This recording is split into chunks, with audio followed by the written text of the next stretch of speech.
Hey everyone, in this video I'll show you how to reset VS Code settings in just a few quick steps. First, you'll need to open the command palette, press Ctrl plus Shift plus P if you're on Windows or Linux, or Command plus Shift plus P on Mac. You'll see a search bar appear at the top of the window with a greater than symbol in it. Now type opensettings.json into that search bar. You'll see a list of commands appear below. Look for the one that says Preferences, Open Settings, JSON, and click on it. Once you do that, your settings.json file will open up as a new tab in the main editor area. This file contains all of your custom settings.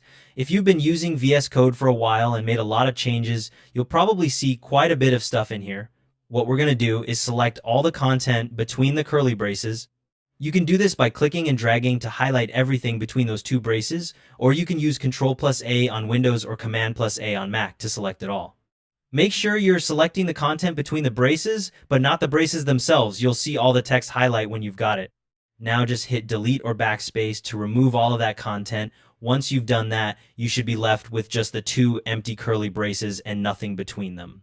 Quick heads up, there's no way to recover your previous settings after this, so make sure you actually want to reset everything before you save.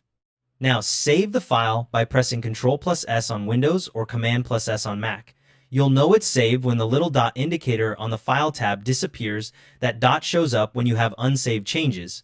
As soon as you save, VS Code will immediately switch back to using all the default settings.